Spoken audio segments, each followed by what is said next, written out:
Gal ahora. ¿Cómo va? Buenos días nuevamente. Ahora sí, de maravilla, Gabriel, bienvenido.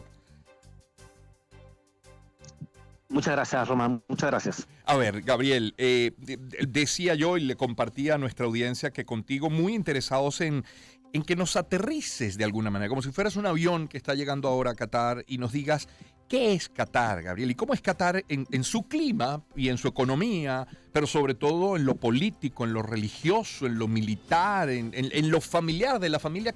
¿Cómo es Qatar? ¿Qué es Qatar, Gabriel?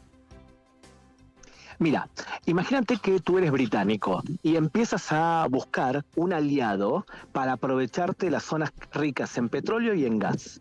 Entonces, ellos buscaron varias familias de aliados, en este caso beduinos. Entonces, los aliados que eligieron en Kuwait fueron la familia Al-Sabah.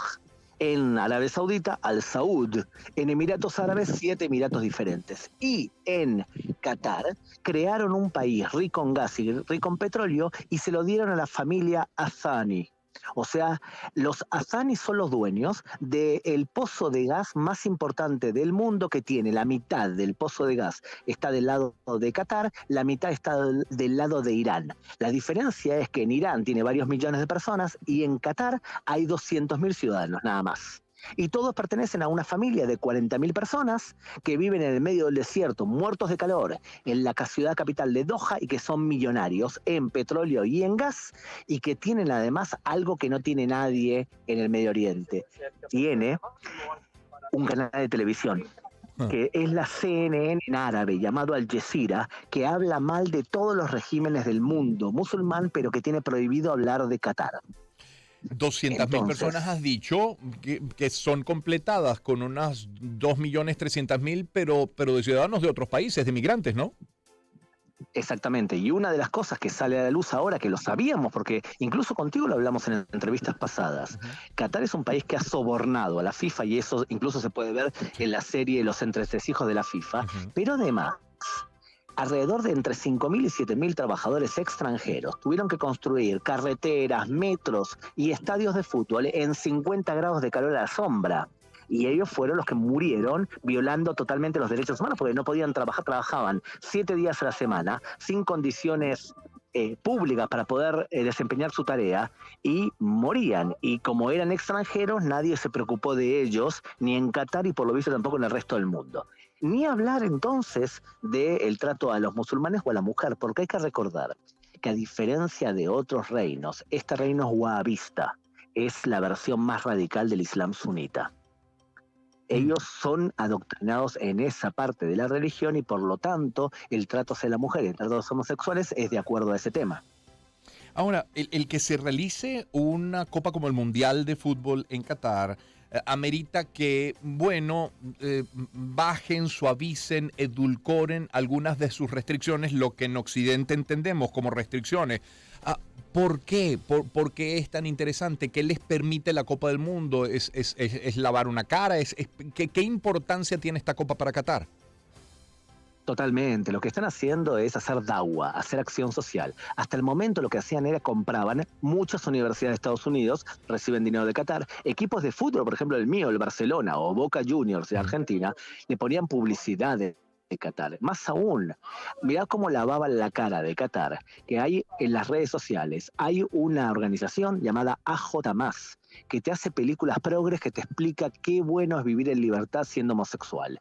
Esta red, AJ+, es Al Jazeera, Al Jazeera, es Qatar, que cuando te habla en castellano parece la Madre Teresa de Calcuta, y cuando te habla en árabe son terribles radicales de los hermanos musulmanes. Esas dos caras de Qatar le permiten engañar al inculto, a aquella persona que no sabe quién es Qatar. Ahora, el Mundial de Fútbol les permite decir, bueno, por ahora vamos a intentar ser suaves con la diversidad y permitir que tomen alcohol, pero 5 minutos antes que empiece el Mundial, prohíben la venta de alcohol y la FIFA se inclina y hace reverencia ante una costumbre que está mal, y está mal que tú firmes un contrato para ciertas condiciones y después prohíbas todo lo que te comprometiste. A ver, el Mundial, la serie que has mencionado, Los Entresijos de la FIFA, ubica claramente la responsabilidad en una FIFA conducida en su momento por Joseph Blatter. Pero ahora has mencionado a Infantino. Entiendo que ha habido una presión enorme de Infantino para que selecciones como por ejemplo la Inglaterra, que debutó en estos días, no utilizara esa banda en apoyo a la diversidad. Habrá que esperar a ver qué hace Alemania. Entiendo que su capitán Neuer, el portero, la utilizaría. Ahora, ¿es presión de la FIFA como lo ves o es miedo a las represalias de Qatar?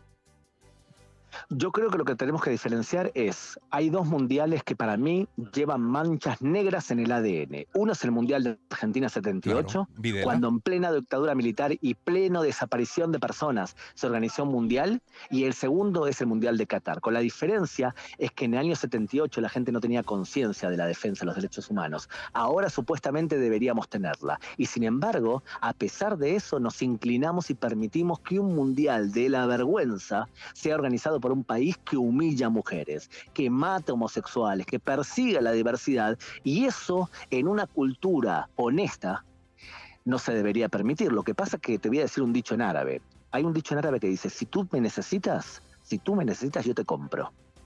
Y eso Entonces deja, aquí nos hemos permitido comprar.